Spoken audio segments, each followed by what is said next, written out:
বাংলাদেশে ভাস্কর্য নিয়ে একটা দাঙ্গা লাগানোর একটা পায়তারা চলছে।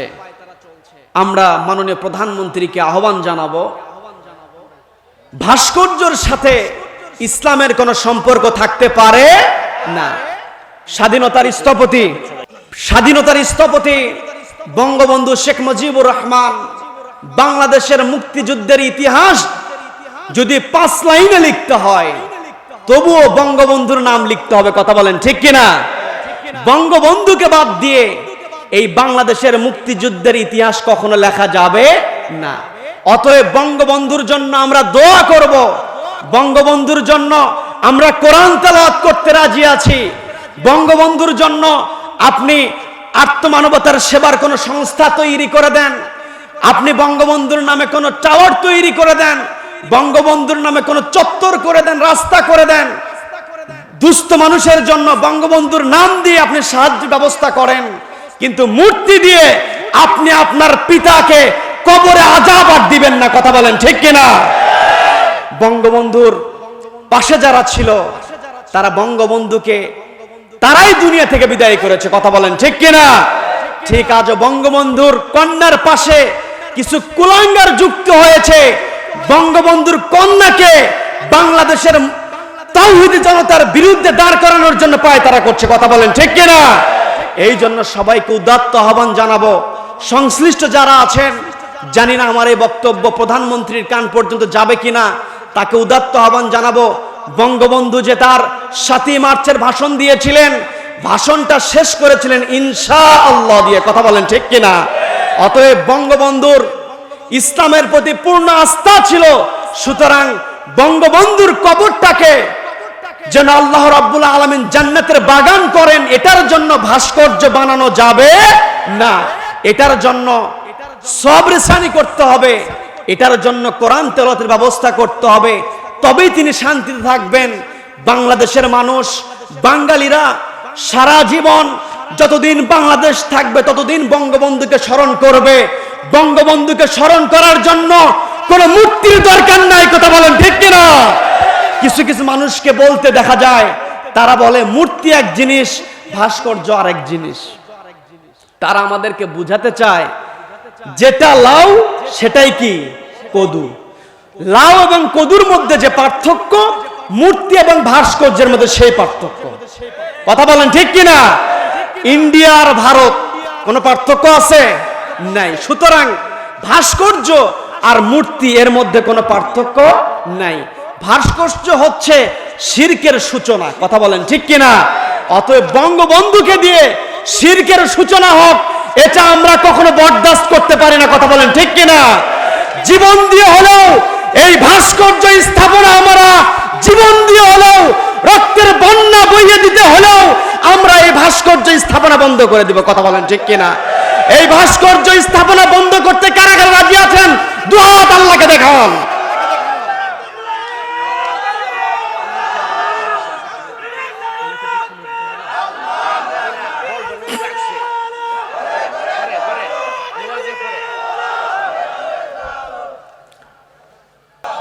আল্লাহ রাব্বুল আলামিন বললেন আনি আবুদুল্লাহ ওয়াজতানিবুত তাগুত, তার মানে শুধুমাত্র আল্লাহর ইবাদত করলে হবে না, ওয়াজতানিবুত তাগুত, তাগুতকে প্রতিহত করতে হবে। আপনার সামনে অন্য মতাদর্শ যখনই চলে আসবে, ওই মতাদর্শকে আপনাকে প্রত্যাখ্যান করতে হবে। ওই মতাদর্শ আল্লাহর জমিনে আল্লাহর দিন যখন কায়েম করতে বাধা দিবে, সংগ্রামের দরকার আছে না নাই? সংগ্রাম করতে হবে। বিশ্বনবী 40টা বছর কাফেরদের মধ্যে ছিলেন, বিশ্বনবীর কোনো দোষ ছিল না। বিশ্বনবী যখন তাগুত প্রতিহত করতে গেলেন, অর্থাৎ আল্লাহর মানুষের মধ্যে দিবে, বিশ্বনবীকে যেমন আবু জেহেলের গোষ্ঠীগুলো বিশ্বনবীকে কষ্ট দিয়েছে, আজও যারা বিশ্বনবীকে অনুসরণ করবে তাদেরকেও আবু জেহেলের উত্তরসূরিরা কষ্ট দিবে। কথা বলেন ঠিক কিনা? আপনি একাকে জিকির করেন, আপনি একাকি কোরআন তেলাওয়াত করেন, নামাজ পড়েন, যাকাত দেন, হজ করেন, আপনাকে তারা কিছুই বলবে না। সুন্দর কণ্ঠে আপনি কোরআন তেলাওয়াত করবেন, আপনাকে ক্রেস্ট দেওয়া হবে, আপনাকে ফুলের শুভেচ্ছা দেওয়া হবে, ফুলের তোড়া দিয়ে আপনাকে স্বাগত জানানো হবে। কিন্তু কোরআন তেলাওয়াত করে ওই কোরআন তেলাওয়াতের অর্থ যদি আপনি সমাজে বাস্তবায়ন করতে যান, দেখবেন এক শ্রেণীর মানুষ আসে, তাদের গায়ে জ্বালা শুরু হয়ে যায়। কথা বলেন ঠিক কিনা? এই যে কিছুদিন আগে ফ্রান্সে বিশ্বনবীর বিরুদ্ধে যখন কটূক্তি করা হলো, তখন বাংলাদেশ থেকে সবচাইতে বেশি প্রতিবাদ করা হয়েছে। এই প্রতিবাদ দেখে যারা ইসলামকে সহ্য করতে পারে না, তারা এটাকে সাম্প্রদায়িক দাঙ্গা লাগানোর জন্য পায়তারা শুরু করে দিয়েছে। কথা বলেন ঠিক কিনা? মামুনুল হক হাফিজাহুল্লাহ, তাকে নিয়ে গোটা বাংলাদেশ আজকে উত্তপ্ত হয়ে আছে। কি কথা বলেন? সম্মানিত উপস্থিতি, বিশ্বনবী যখন তাগুতের বিরুদ্ধে কথা বললেন, বিশ্বনবী যখন আল্লাহর বিধান বাস্তবায়নের জন্য কথা বললেন, তখন আবু জেহেল যেমন পায়তারা শুরু করলো, আজও পৃথিবীতে কিছু নাস্তিক কুলাঙ্গার আছে যারা কোরআনটাকে দাবিয়ে দেওয়ার জন্য পায়তারা করছে। কিন্তু যত পায়তারাই তারা করুক না কেন, কোনো পায়তারা সফল হবে? আবু জেহেল এত শক্তি নিয়ে বিশ্বনবীর বিরোধিতা করেছিল, কিন্তু সফল হতে পেরেছিল? পারে নাই। আজও যারা হেফাজত ইসলামকে গালিগালাজ করছে, চরমনাইকে গালিগালাজ করছে, তারা এই দেশে দাঙ্গা লাগানোর পায়তারা করছে। কথা বলেন ঠিক কিনা? সম্মানিত উপস্থিতি, তারা দেখছে বাংলাদেশে হিন্দু মুসলমান একসঙ্গে অবস্থান করছে, বাংলাদেশে মুসলমানেরা সহ অবস্থান করছে, এটা তারা সহ্য করতে পারছে না। এই জন্য কিছু নাস্তিক নামের কুলাঙ্গার, তারা আসলে নাস্তিক নয়, তারা হচ্ছে ইসলাম বিদ্বেষী। কথা বলেন ঠিক কিনা? এই ইসলাম বিদ্বেষী চক্র সব সময় চেষ্টা করেছে বিশ্বনবীকে দাবিয়ে রাখার জন্য, কিন্তু বিশ্বনবীকে দাবাতে পারে নাই। আজও যারা আল্লাহর জমিনে আল্লাহর দিন কায়েম করতে যাবে, তাদেরকে যারা দাবানোর পায়তারা করবে, তাদেরকে দুনিয়া থেকে বিতাড়িত করবেন কে? আল্লাহ বিতাড়িত করে দিবেন। কিন্তু এটার জন্য আমাদেরকে ঐক্যবদ্ধ আন্দোলনের দরকার আছে না নাই? আছে না নাই? আছে। ঐক্যবদ্ধ আন্দোলন করতে হবে। যতই পায়তারা তারা করুক না কেন, এই পায়তারা আমরা কখনো সফল হতে দেব না। এর বিষয়, অনেক তাফসীর মাহফিলকে বন্ধ করে দেওয়া হচ্ছে, ওজোর দেখানো হচ্ছে করোনা। কি কথা বলেন? কিন্তু সিনেমা হলগুলোতে সিনেমা চালু আছে না নাই? আছে না নাই? হাট বাজার রাস্তাঘাট যেখানেই যাবেন মিছিল মিটিং সবকিছু চলছে, কিন্তু কোরআনের মাহফিল বন্ধ করার জন্য একদল ওত পেতে থাকে। কথা বলেন ঠিক কিনা? আল কোরআনের আলো কোথায় জ্বালবে বলেন তো? আল কোরআনের আলো সংসদেও না, আল কোরআনের আলো ঘরে বাইরে জ্বালো। কথা বলেন ঠিক কিনা? যদি সংসদের মধ্যে শুধু জ্বলে তাহলে তো হবে না, ঘরেও কোরআন থাকতে হবে, বাহিরেও কোরআন থাকতে হবে। আজকে প্রত্যেকটা মসজিদে কোরআন আছে না নাই? আছে না নাই? আছে, কিন্তু মসজিদের মধ্যে আমরা তালাবদ্ধ দিয়েছি। আজকে মসজিদ থেকে কোরআনটাকে বের করে যদি আমরা সমাজে সাজিয়ে দিতাম, সমাজটা যদি কোরআনের আলোকে আমরা নির্মাণ করতাম, তবে এই সমাজের মধ্যে গুণ, খুন, ধর্ষণ, ছিনতাই, রাহাজানি থাকতো না। কথা বলেন ঠিক কিনা? এই যে প্রত্যেকটা দিন আমরা ধর্ষণের খবর পাচ্ছি, আজকে যদি কোরআনের বিধান থাকতো তাহলে সমাজের মধ্যে ধর্ষণ থাকতো না। কথা বলেন ঠিক কিনা? আজকে আমরা চিল্লাইতেছি, আজকে আমরা আন্দোলন করছি যে ধর্ষণের জন্য ফাঁসির অর্ডার দিতে হবে না। আমরা এটা বলতে পারি না ধর্ষণের জন্য ফাঁসির অর্ডার কে দিয়েছেন? কে দিয়েছেন?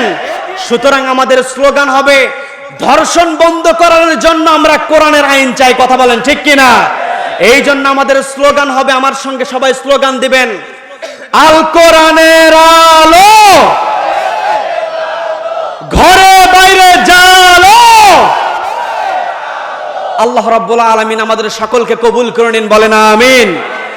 আমার দেশে কিছু কথিত বুদ্ধিজীবী আছে যারা বলে ইসলাম নাকি নারীদেরকে মর্যাদা হানি করেছে। বলেন নাউযুবিল্লাহ, বলেন নাউযুবিল্লাহ। এরা তো চায় নারীদেরকে পণ্য হিসেবে উপস্থাপন করার জন্য, এরা নারীকে সম্মান দিতে চায় না, কথা বলেন ঠিক কিনা? তারা চায় কিভাবে নারীকে উলঙ্গ করে যুবকদেরকে কিভাবে নষ্ট করা যায়, যুবকদের মধ্যে কিভাবে অশ্লীলতা বেহায়াপনা প্রবেশ করিয়ে দেওয়া যায়। যুবকদের মধ্যে যদি অশ্লীলতা বেহায়াপনা যদি প্রবেশ করানো যায়, যুবকরা যদি অশ্লীলতায় ডুবে যায়, তাহলে তারা সহজেই কোরআন সমাজ থেকে উৎখাত করতে পারবে, কথা বলেন ঠিক কিনা? কিন্তু যতদিন পর্যন্ত বাংলার মুসলমান সচেতন আছে, ততদিন পর্যন্ত ইসলামের নামে যতই অপব্যাখ্যা করা হোক না কেন, তৌহিদি জনতা জীবন দিয়ে হলেও সেই অপারগতা, সেই কুলাঙ্গারদের ব্যর্থতার যে পথ আছে, কুলাঙ্গারদেরকে ইসলামকে দাবিয়ে দেওয়ার জন্য যে পথ তৈরি করবে, কুলাঙ্গারদের সেই পথ তৌহিদি জনতা রুখে দিবে, কথা বলেন ঠিক কিনা? শুধুমাত্র আল্লাহর ইবাদত করেই ক্ষান্ত হলে হবে না, ওয়াজতানিবুত তাগুত, তাগুতকে পরিহার করতে হবে। অর্থাৎ এই পৃথিবীতে যারা আল্লাহর বিধান বাদ দিয়ে অন্য বিধান বাস্তবায়নের জন্য চেষ্টা করবে, অন্য মতবাদ প্রতিষ্ঠা করার জন্য চেষ্টা করবে, তাদেরকে প্রতিহত করার জন্য কে বলেছেন? তাদেরকে পরিত্যাগ করার জন্য কে বলেছেন? আল্লাহ রাব্বুল আলামিন। এই জন্য মানুষ দুনিয়াতে আসার পরে কিভাবে তার পথ চলা হবে, কিভাবে তাকে চলতে হবে, এটার জন্য বললেন ওয়াকাযা রাব্বুকা আল্লা তা'বুদু ইল্লা ইয়্যাহু ওয়া বিল ওয়ালিদাইনি ইহসানা। আল্লাহ রাব্বুল আলামিন চূড়ান্ত ফয়সালা দিয়ে দিলেন, আল্লাহ তা'বুদু ইল্লা ইয়্যাহ, একমাত্র আল্লাহ ছাড়া কারো ইবাদত করা যাবে না। এই পৃথিবীতে আল্লাহ রাব্বুল আলামিন মানুষকে প্রেরণ করেছেন, মানুষকে আল্লাহ রাব্বুল আলামিন সুন্দর করে অর্ডার করে বললেন ওয়া'বুদুল্লাহ ওয়া লা তুশরিকু বিহি শাইআন ওয়া বিল ওয়ালিদাইনি ইহসানা।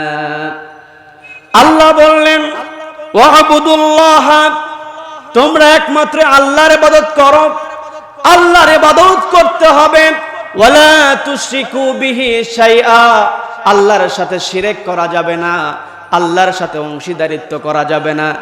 এর মানে হচ্ছে শিরক না করার অর্থ হচ্ছে এই পৃথিবীতে যা কিছু ঘটবে সব কিছুর ক্ষমতা একমাত্র কার বলেন? সবাই বলেন ক্ষমতার একমাত্র মালিককে বলেন। আমাদেরকে ভালো রাখেন কে? আমাদেরকে সুস্থ রাখেন কে? আমাদেরকে অসুস্থ কে করেন? আল্লাহ রাব্বুল আলামিন আমাদেরকে সুস্থ রাখেন, আবার অসুস্থ করেন। রোগাক্রান্ত হওয়ার পরে আমাদেরকে সুস্থতা কে দান করেন? আল্লাহ রাব্বুল আলামিন সকল ক্ষমতার উৎস। সকল ক্ষমতার উৎস কখনো জনগণ হতে পারে না। জনগণকে কে তৈরি করেছেন? সবাই বলেন কে তৈরি করেছেন? আল্লাহ রাব্বুল আলামিন আমাদেরকে তৈরি করলেন। তৈরি করার পরে আমাদেরকে প্রথম দায়িত্ব দিলেন আনি আবুদুল্লাহ, একমাত্র আল্লাহর ইবাদত করতে হবে।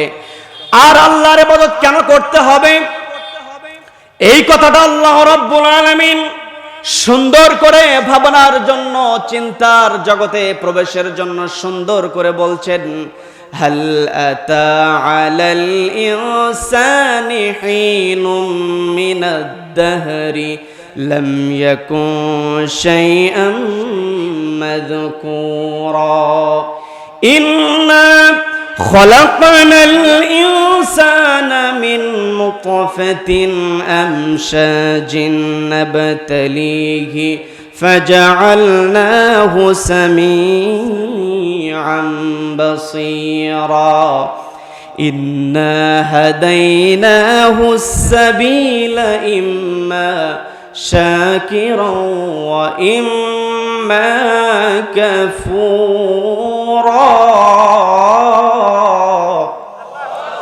আল্লাহ রাব্বুল আলামিন মানুষকে চিন্তার জগতে প্রবেশের জন্য সুন্দর করে বলছেন, মানুষ কি চিন্তা করে না? হাল আতা আলাল ইনসানি হিনুম মিনাদ দাহরি লাম ইয়াকুন শাইআন মাযকুরা। মানুষ কি চিন্তা করে না? মানুষ কি ভাবে না, মানুষ তো এমন একটা সময়ে অতিবাহিত করেছে যে সময়টাতে মানুষের কোনো অস্তিত্ব ছিল না। এই যে আমরা কথা বলছি, আজ থেকে 50-100 বছর পূর্বে আমাদের অস্তিত্ব ছিল না। 100 বছর পূর্বে আমাদের কারো অস্তিত্ব ছিল না, আমার কোনো নাম ছিল না, আমার কোনো ডাক ছিল না, আমার কোনো বাড়ি ছিল না, আমার কোনো পরিচয় ছিল না, আমি এই পৃথিবীতে আমার কোনো অস্তিত্ব ছিল না। আবার এখন থেকে 100 বছর পরে এই পৃথিবীতে কিন্তু আমার অস্তিত্ব থাকবে না। কথা বলেন ঠিক কিনা? কথা বলেন ঠিক কিনা? আজ থেকে 100 বছর আগে আমার কোনো অস্তিত্ব ছিল না। কোথায় ছিলাম, কোথায় আসলাম, আবার কোথায় যাব, এই বিষয়ে ভাবার জন্য অর্ডার কে করলেন? কে করলেন? আল্লাহ অর্ডার করেছেন। একজন মানুষ যদি এই বিষয়টা ভাবে যে আমি কোথায় ছিলাম, কিভাবে আসলাম, কেন এসেছি, আবার কোথায় যাব, এই চিন্তা যদি কারো মস্তিষ্কের ভিতরে উদিত হয়, এই চিন্তা নিয়ে কেউ যদি তার জীবনটাকে পরিচালনা করে, সেই ব্যক্তি কখনো অন্যায় করতে পারে না। তার মানে আমাকে চিন্তা করতে হবে আমি কেন পৃথিবীতে এসেছি। খামাখা আল্লাহ রাব্বুল আলামিন আমাকে পৃথিবীতে প্রেরণ করেন নাই। আর আমি পৃথিবীতে তো ছিলাম না, আমার জন্মের পূর্বে আমার কোনো অস্তিত্ব ছিল না। এরপর আল্লাহ রাব্বুল আলামিন কিভাবে আমার অস্তিত্ব দিলেন সুন্দর করে বলছেন, ইন্না খলাকনাল ইনসানা মিন নুতফাতিন আমশাজিন নাবতালিহি ফাজআলনাহু সামিআন বাসীরা। আল্লাহ রাব্বুল আলামিন বলছেন, ইন্না খলাকনাল ইনসান, নিশ্চয় আমি মানুষকে তৈরি করেছি, মিন নুতফাতিন আমশাজ, মিলিত শুক্র বিন্দু থেকে আমি মানুষকে তৈরি করেছি। কেন তৈরি করলাম? নাবতালিহি, তাকে পরীক্ষা করব।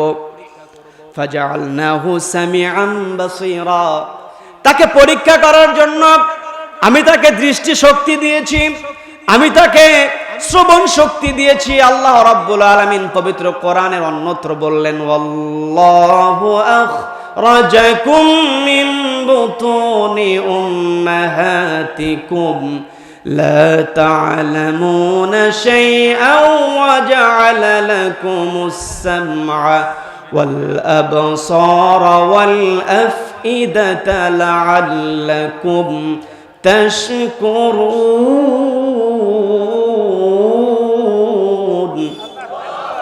আল্লাহ রাব্বুল আলামিন বললেন, এই জায়গায় বললেন, ইন্না খলাকনাল ইনসানা মিন নুতফা, আমি মানুষকে নুতফা থেকে তৈরি করেছি। নুতফা থেকে আমি যখন তৈরি করলাম, অর্থাৎ পিতার শুক্রাণু থেকে মাতার ডিম্বাণু যখন মিলিত হয়ে গেল, আমশাদ যখন হয়ে গেল, এই মিলিত বস্তুকণা ধীরে ধীরে বাড়তে লাগলো। একটা পর্যায়ে যখন আমি পূর্ণাঙ্গ মানুষের আকৃতি দিলাম, আমি মানুষকে তার মায়ের পেট থেকে বের করলাম। তার মানে এই পৃথিবীতে আমরা যারা এসেছি সবাই কিন্তু মায়ের পেট থেকে এসেছি। কথা বলেন ঠিক কিনা? মায়ের পেট থেকে আসেন নাই একমাত্র কে বলেন তো? হযরত আদম আলাইহিস সালাতু ওয়াস সালাম, তাকে সরাসরি তৈরি করেছেন কে? আল্লাহ তৈরি করেছেন। আবার পৃথিবীতে আগমনের জন্য পিতা মাতা উভয়ের দরকার আছে না নাই? আছে না নাই? আছে। পৃথিবীতে শুধু মাতা ছিল, পিতা ছিল না। কি নাম বলেন তো? ঈসা আলাইহিস সালাতু ওয়াস সালাম। তার মানে আল্লাহর ক্ষমতা এত বেশি যে আল্লাহ রাব্বুল আলামিন চাইলে পিতা মাতা কাউকে লাগে না। কথা বলেন ঠিক কিনা? আবার আল্লাহ রাব্বুল আলামিন চাইলে শুধু মায়ের মাধ্যমে তৈরি করতে পারেন। আবার আল্লাহ রাব্বুল আলামিন পিতা মাতা উভয়ের মাধ্যমে আমাদেরকে তৈরি করেছেন। বলেন না সুবহানাল্লাহ। আল্লাহ রাব্বুল আলামিন আমাদেরকে তৈরি করলেন পৃথিবীতে। আল্লাহ রাব্বুল আলামিন আমাদেরকে পাঠালেন। আল্লাহ যদি চাইতেন আমাদেরকে কিন্তু সরাসরি তৈরি করে আসমান থেকে ফেলতে পারতেন। পারতেন কি পারতেন না? পারতেন। কিন্তু তিনি সেটা না করে সিস্টেমেটিক ওয়ে অবলম্বন করে আল্লাহ রাব্বুল আলামিন আমাদেরকে পৃথিবীতে প্রেরণ করেছেন। আল্লাহ আমাদেরকে সৃষ্টি করেছেন। আর মাধ্যম ব্যবহার করেছেন পিতামাতাকে। এই যে মাধ্যম ব্যবহার করলেন, এই জন্য আল্লাহ রাব্বুল আলামিন যেখানেই তার ইবাদতের কথা বলেছেন সঙ্গে সঙ্গে পিতামাতার সাথে সদ্ব্যবহারের অর্ডার করেছেন। বলেন না সুবহানাল্লাহ। তার মানে পৃথিবীতে যে আমরা আলো বাতাস দেখছি, পৃথিবীতে যে আমরা এই যে পৃথিবীতে এসেছি, পৃথিবীতে আমরা এসেছি যদি মা আমার জন্য কষ্ট না করতেন, বাবা যদি আমার জন্য শ্রম না দিতেন, এই পৃথিবীতে আমার পক্ষে বেঁচে থাকা সম্ভব হতো না। এই জন্য আল্লাহ রাব্বুল আলামিন ইনসাফ করেছেন। আল্লাহ এক নম্বর দায়িত্ব দিয়ে দিলেন, একমাত্র ইবাদত করতে হবে কার? আল্লাহর ইবাদতের পরেই আল্লাহ রাব্বুল আলামিন সুন্দর করে বললেন ওয়াবিল ওয়ালিদাইনি ইহসানা। তার মানে তুমি তোমার পিতা এবং মাতার সঙ্গে উত্তম আচরণ করো। এর মানে হচ্ছে আল্লাহ রাব্বুল আলামিন সুন্দর করে বললেন ওয়াবিল ওয়ালিদাইনি ইহসানা, অর্থাৎ পিতা মাতার সঙ্গে তুমি উত্তম আচরণ করবে। পৃথিবীতে চলতে গিয়ে, পৃথিবীতে চলার পথে তোমার যত সুন্দর ব্যবহার আছে সমস্ত সুন্দর ব্যবহার তুমি এক পাল্লায় দিবে, আর এক পাল্লায় পিতা মাতার সঙ্গে উত্তম আচরণটাকে এক পাল্লায় দেবে। এরপরে পিতা মাতার সাথে উত্তম আচরণের পাল্লাটাকে তোমাকে ভারী করতে হবে। অর্ডার কার? বলেন আল্লাহ রাব্বুল আলামিন আমাদেরকে তৈরি করলেন, সৃষ্টি করলেন, দুনিয়াতে পাঠালেন। দুনিয়াতে আসার পরে আমাদের দায়িত্ব হচ্ছে সর্বপ্রথম কার ইবাদত করা? আল্লাহর ইবাদত করা। এরপরে আল্লাহ রাব্বুল আলামিন যে অর্ডার করলেন পিতামাতার সঙ্গে সদাচরণ করতে হবে। সম্মানিত বন্ধুগণ, সম্মানিত দ্বীনি ভাইরা, কেন আমরা আল্লাহর হুকুম অনুযায়ী পিতামাতার সঙ্গে উত্তম আচরণ করব? এটার জবাব আল্লাহ রাব্বুল আলামিন সুন্দর করে পবিত্র কোরআনের 31 নম্বর সূরা লুকমানের 14 নম্বর আয়াতে আল্লাহ রাব্বুল আলামিন সুন্দর করে বলছেন ওয়াসাইনাল ইনসানা বিওয়ালিদাইহি হামালাতুহু উম্মুহু ওয়াহানান আলা ওয়াহানিন ওয়া ফিসালুহু ফি আমাইন আনিশকুর লি ওয়ালিওয়ালিদাইকা ইলাইয়াল মাসীর।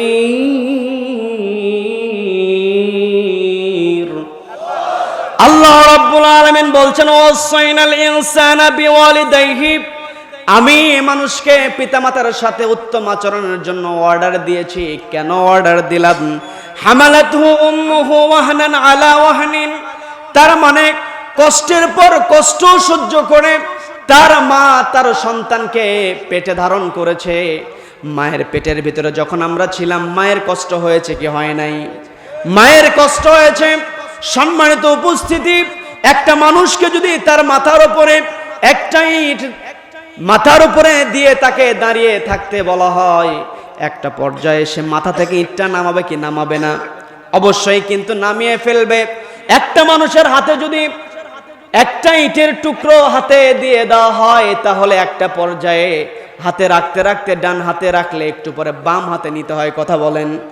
কিন্তু একজন মা কত কষ্ট সহ্য করেন, সন্তানকে পেটে ধারণ করেন, সন্তানকে পেটের ভিতরে নিয়ে তিনি চলাফেরা করেন। একজন জীবন্ত মানুষ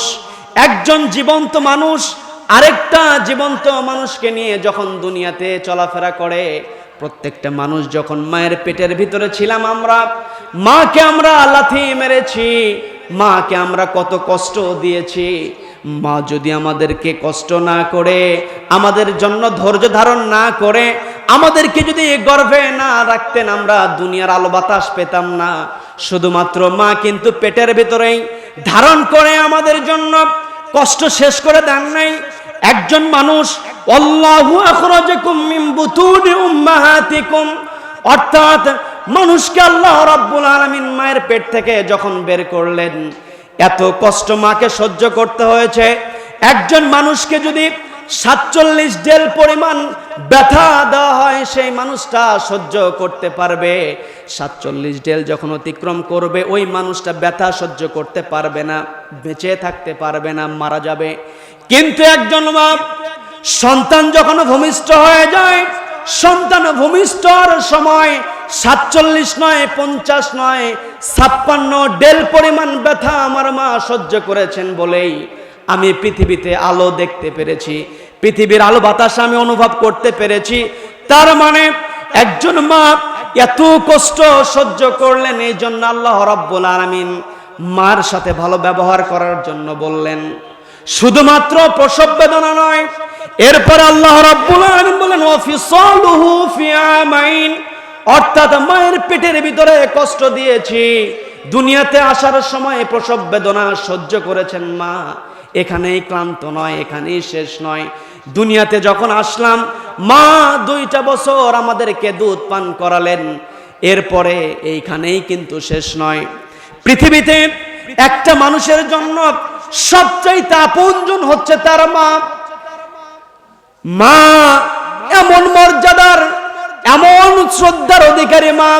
বিশ্বনবীকে প্রশ্ন করা হলো মান আহাক্কুন নাস বিহুসনি সাহাবাতি ইয়া রাসূলুল্লাহ। বিশ্বনবীকে প্রশ্ন করলেন পৃথিবীতে চলার পথে আমার কাছ থেকে সবচাইতে বেশি ভালো ব্যবহার কে পাবেন? বিশ্বনবী এক এক করে 3বার মায়ের কথা বলেছেন। 4র্থ নম্বরে কার কথা বলেছেন? সবাই বলেন। 4র্থ নম্বরে বাবার কথা বলেছেন। অর্থাৎ 100 মার্ক যদি আপনি দিয়ে দেন, মা পেয়ে গিয়েছেন 75 মার্ক, আর পিতা পেয়েছেন 25 মার্ক। কথা বলেন ঠিক কিনা? তার মানে মর্যাদা কার বেশি বলেন? মর্যাদা কার বেশি? মা এবং বাবার মধ্যে বড় কে? এক দল বলছে মা, আরেক দল বলছে বাবা। বড় কে? আবার একজন বলল দুইজনই। দুইজনই বড়। দুইজনকে বড় বানিয়েছেন কে? কে বানিয়েছেন? তার মানে মর্যাদার দিক থেকে আল্লাহ রাব্বুল আলামিন পিতাকে সম্মান দিয়েছেন, আর অধিকারের দিক থেকে মাকে আল্লাহ রাব্বুল আলামিন সম্মানিত করেছেন। বলেন না সুবহানাল্লাহ। এই পৃথিবীতে নারী জাতির কোনো সম্মান ছিল না। বিশ্বনবী যখন দুনিয়াতে আসলেন, মাদেরকে কখনো সম্মান দেওয়া হতো না, জীবন্ত কবর দেওয়া হতো। বিশ্বনবী এসে এই নারী জাতিকে সর্বোচ্চ মর্যাদার আসনে বসিয়েছেন। বলেন না সুবহানাল্লাহ। আল জান্নাতু তাহতা আকদামিল উম্মাহাত। বিশ্বনবী জানিয়ে দিলেন পুরুষের পায়ের নিচে হচ্ছে স্যান্ডেল, আর মায়ের পায়ের নিচে জান্নাত। বলেন না সুবহানাল্লাহ। তার মানে ইসলাম সবচাইতে সম্মান মাকে দিয়েছে। সম্মানিত উপস্থিতি, নারীদেরকে আল্লাহ রাব্বুল আলামিন সম্মান দিলেন। নারীদেরকে কত সম্মান দেওয়া হয়েছে। মা যদি কষ্ট সহ্য না করতেন, এই পৃথিবীতে আমরা থাকতে পারতাম না, বাঁচতে পারতাম না। মা 2টা বছর আমাদেরকে দুধ পান করালেন। দেখবেন বন্যার সময় অনেক সময় খেয়াল করা যায় চারদিকে পানি। মা তার বাচ্চাকে বড় একটা গামলা কিংবা পাতিলের মধ্যে করে বসে নিয়ে মা গলা পর্যন্ত পানি দিয়ে মা ডুবে আছেন, সন্তানকে শুকনো জায়গায় নিয়ে যাওয়ার জন্য চেষ্টা করেন কি করেন না? করেন। এই যে আজকে আমরা মাহফিলে এসেছি, যাদের মা আছে, যতক্ষণ না পর্যন্ত আমরা বাড়িতে প্রবেশ না করব ততক্ষণ পর্যন্ত মায়ের চোখে ঘুম নাই। কথা বলেন ঠিক কিনা? কিন্তু আজকে এই মায়ের জায়গা হচ্ছে বৃদ্ধাশ্রম। কি কথা বলেন? বৃদ্ধাশ্রমের কালচার আমার দেশে শুরু হয়েছে কি হয় নাই? শুরু হয়েছে। এগুলো কিন্তু আমাদের মধ্যে ছিল না। এগুলো হচ্ছে ইউরোপীয় কালচার, এগুলো হচ্ছে আমেরিকান কালচার। তারা পিতামাতার সম্মান দিতে জানে না, কারণ তাদের ভিতরে দ্বীনি শিক্ষা নাই, তাদের মধ্যে পরকালের জবাবদিহিতার শিক্ষা নাই, তাদের মধ্যে আল্লাহর বিধান নাই। এই জন্য তারা পিতামাতাকে সম্মান দিতে জানে না, তারা পিতামাতাকে বৃদ্ধাশ্রমে রাখছে। কথা বলেন ঠিক কিনা? কিন্তু আমাদেরকে সচেতন হতে হবে।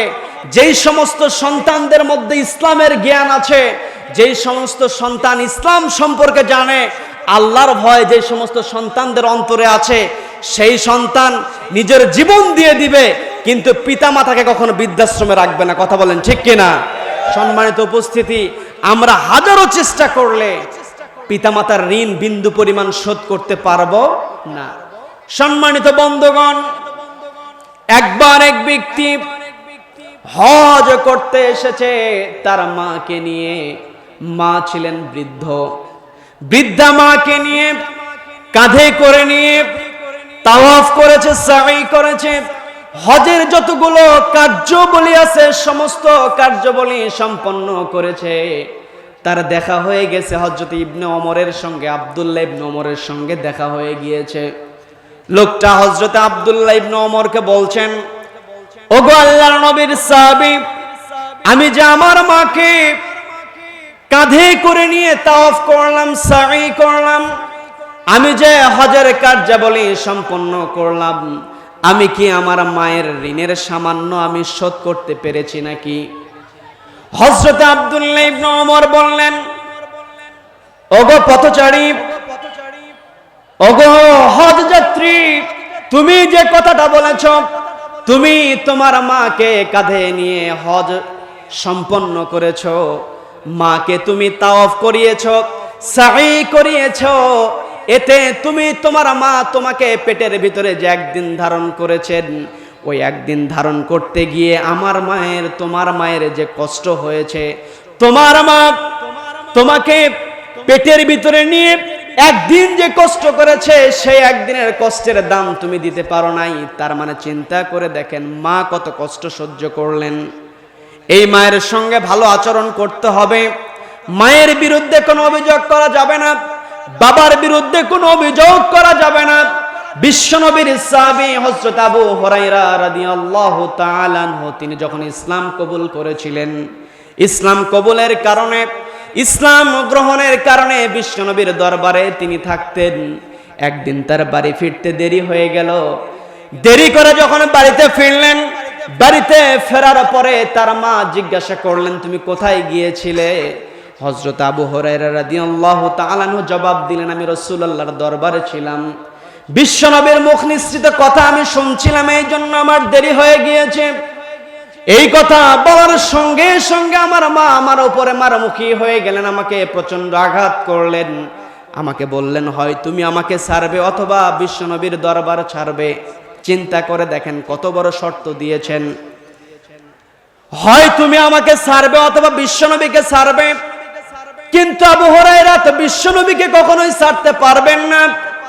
তিনি পরের দিন বিশ্বনবীর দরবারে হাজির হয়ে যখন কান্না করতে লাগলেন, চোখ দিয়ে পানি পড়ছে, বিশ্বনবী বললেন, আবু হুরায়রা তুমি কাঁদো কেন?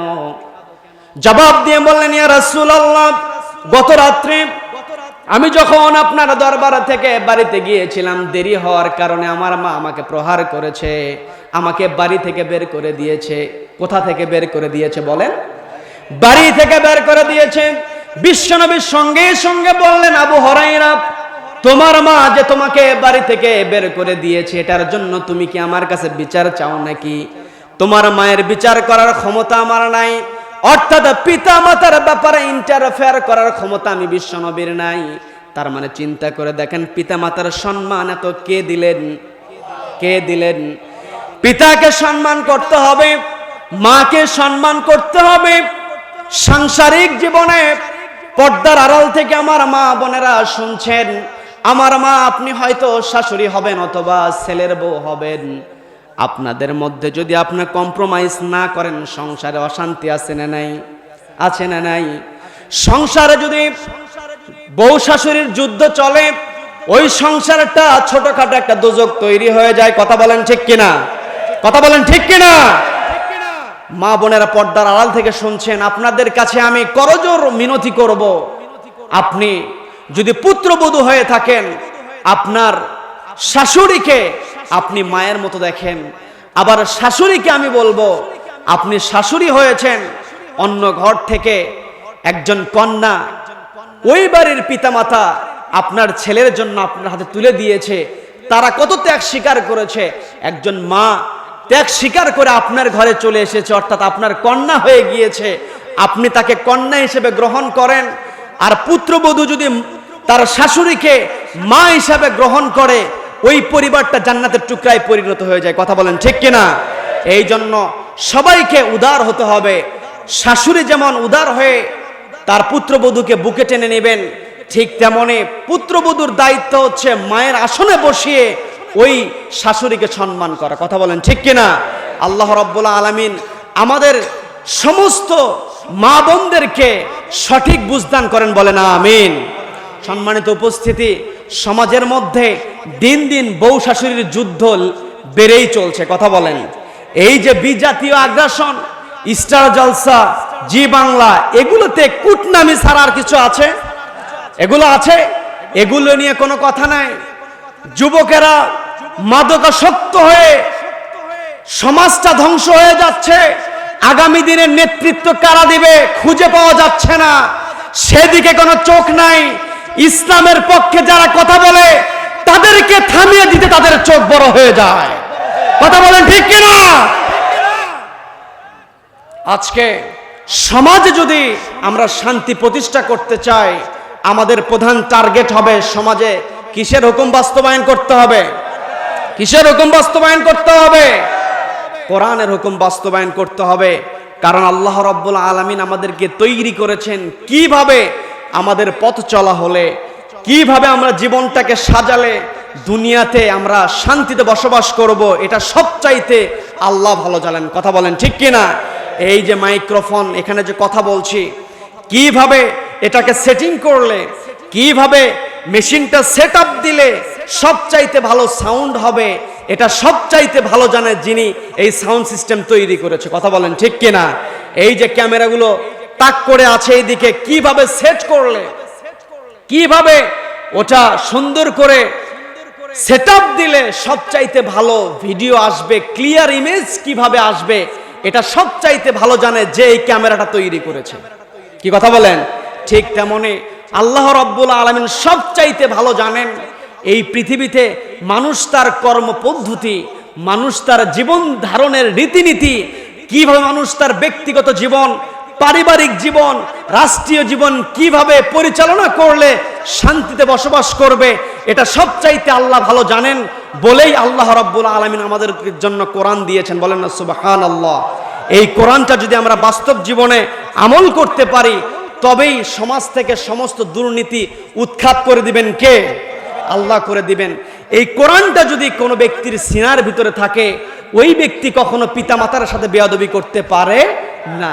কিন্তু বড় দুঃখের বিষয়, আজকে আমরা সন্তানদেরকে লেখাপড়া করাই, সন্তান যখন পেটে চলে আসে তখন থেকে আমাদের পরিকল্পনা শুরু হয়ে যায় সন্তানকে কোথায় পড়াশোনা করালে, সন্তানকে কিভাবে গাইডলাইন দিলে সন্তান বড় হয়ে কারি কারি টাকা ইনকাম করবে, এটার জন্য আমরা পাগল হয়ে যাই। কথা বলেন ঠিক কিনা?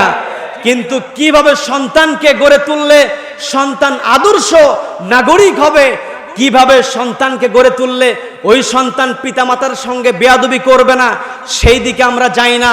এই জন্য আজকে সমাজের মধ্যে দেখবেন এলিট শ্রেণীর পরিবারগুলো থেকে যে সমস্ত সন্তানগুলো জন্ম নিচ্ছে, তারা শিক্ষা দীক্ষায় স্বয়ংসম্পূর্ণ হচ্ছে, অর্থাৎ তারা এমন শিক্ষা অর্জন করছে, সমাজের সবচাইতে বড় বড় পদগুলো তারা দখল করছে, ঠিক আছে, কিন্তু তাদের ভিতর থেকে তারা দুর্নীতি দূর করতে পারছে না। কথা বলেন ঠিক কিনা? কারণ দুর্নীতি তখনই তারা দূর করতে পারবে যখন তাদের ভিতরে জবাবদিহিতার ভয় থাকবে। আর যার ভিতরে কোরআন নাই, তার ভিতরে কখনো জবাবদিহিতার ভয় থাকতে পারে না। আর জবাবদিহিতার ভয় যদি কোনো মানুষের ভিতরে না থাকে, ওই মানুষের কখনো আল্লাহর ভয় থাকতে পারে না। কথা বলেন ঠিক কিনা? এই জন্য সন্তানকে এমনভাবে গড়ে তুলতে হবে। আমরা তো সব সময় একটা আলোচনায় শুনি পিতামাতার প্রতি সন্তানের দায়িত্ব এবং কর্তব্য, কিন্তু আমাদের আর একটা আলোচনা শোনা দরকার, খুবই জরুরি।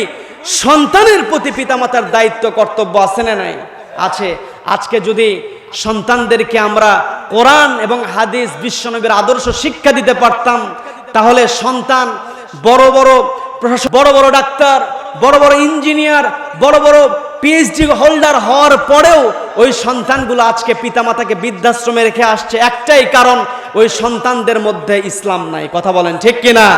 আজকে ওই সমস্ত সন্তানগুলো ইসলাম না থাকার কারণে পিতামাতাকে সম্মান দিতে পারছে না, আর পিতামাতাকে সম্মান না দেওয়ার কারণে নারাজ হয়ে যাচ্ছেন কে? কে নারাজ হয়ে যাচ্ছেন? আর আল্লাহ যদি নারাজ হয়ে যান, তাহলে ওই মানুষের কি আর বাঁচন আছে? বাঁচন নাই। এই জন্য সন্তানদেরকে গড়ে তুলতে হবে, কোরআনের শিক্ষা দিতে হবে। সন্তানকে যদি আমরা কোরআনের শিক্ষা দিতে পারি, ওই সন্তান পিতামাতার সাথে বেয়াদবি করবে না। বিশ্বনবীর সাহাবী হযরত আবু হুরায়রা তিনি বিশ্বনবীর কাছে বললেন, বিশ্বনবী পর্যন্ত যিনি যেটাকে নিষেধ করলে নিষেধ হয়ে যায়, যেটার জন্য হুকুম করলে সেটাই আদেশ হয়ে যায়, সেই বিশ্বনবী পর্যন্ত পিতামাতার ব্যাপারে চুপ থেকেছেন। চিন্তা করে দেখেন পিতামাতার মর্যাদা আল্লাহ রাব্বুল আলামিন কত দিলেন। কারো পিতা যদি, কারো মাতা যদি সন্তানের উপরে অসন্তুষ্ট হয়ে যায়, যত নামাজ রোজা করুক না কেন, যত হজ যাকাত দিক না কেন, তার জীবন ধ্বংস। কথা বলেন ঠিক কিনা? বিশ্বনবী বললেন রহিমা আনফুহু, তার মানে তার নাক ধুলায় মলিন হোক। বিশ্বনবীকে জিজ্ঞাসা করা হলো, কোন ব্যক্তি যার নাকটা ধুলায় মলিন হওয়ার জন্য আপনি বললেন? বিশ্বনবী বললেন, যেই ব্যক্তি তার জীবদ্দশায় পিতামাতাকে অথবা পিতামাতার একজনকে পেল অথচ তার জান্নাত ইনকাম করতে পারলো না, জান্নাতে প্রবেশ করতে পারলো না, ওর মতো হতভাগার দুনিয়ায় নাই।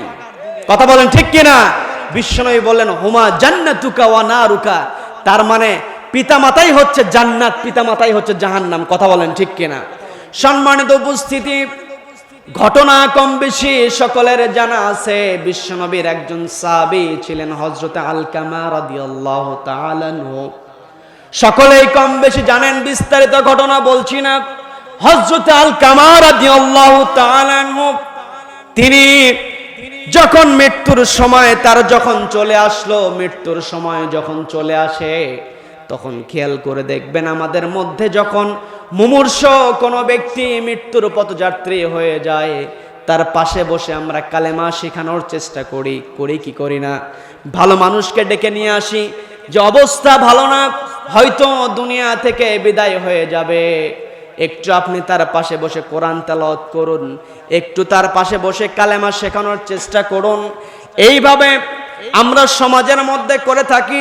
ওই সময় হযরত আলকামা যখন মৃত্যুর সময় উপস্থিত হয়ে গিয়েছিল, মৃত্যুর সময় যখন ঘনিয়ে এসেছিল, আলকামার স্ত্রী বিশ্বনবীর দরবারে সংবাদ দিলেন, আপনার সাহাবী তো মৃত্যুর সময় প্রায় হয়ে গিয়েছে, মুমূর্ষ অবস্থায় চলে এসেছে, এই সময় তাকে কালেমা পড়ানোর জন্য চেষ্টা করা হচ্ছে, কিন্তু সে তো কালেমা পড়ছে না।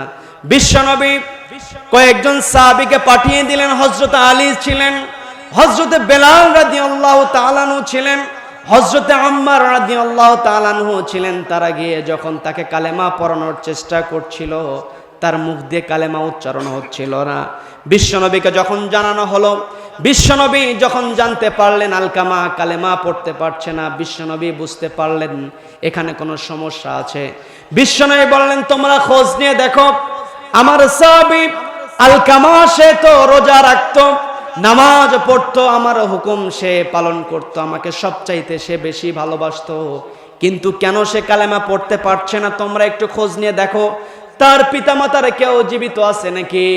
বিশ্বনবীর কথা অনুযায়ী যখন সংবাদ যখন পৌঁছে গেল, তারা যখন খোঁজ নিয়ে জানতে পারলেন আলকামার পিতা অনেক আগেই দুনিয়া থেকে বিদায় হয়েছে, তার মাতা এখনো জীবিত আছে। বিশ্বনবীকে যখন জানানো হলো আলকামার মা এখনো জীবিত আছে, বিশ্বনবী বললেন আলকামার মাকে আমার কাছে হাজির করো। বিশ্বনবীর কথা অনুযায়ী আলকামার মাকে যখন হাজির করা হলো, বিশ্বনবী আলকামার মাকে বললেন, ওগো আলকামার মা, আপনি আলকামা সম্পর্কে বলুন, তার জীবন যাপন কেমন ছিল? আলকামার মা বললেন, আমার সন্তান নিয়মিত নামাজ রোজা করত, আমার সন্তান তো ইবাদতে মশগুল ছিল, আমার সন্তানের ইবাদতের কোনো ত্রুটি ছিল না।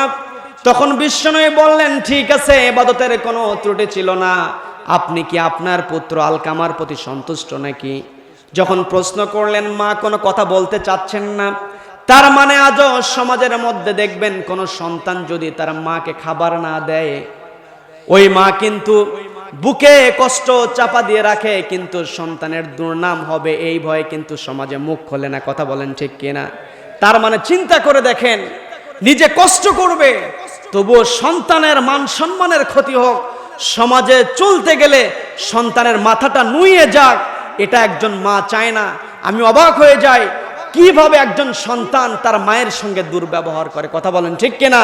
আমাদের মধ্যে অনেকে আছে পিতামাতার সঙ্গে আমরা অনেক সময় বেয়াদবি করে ফেলি।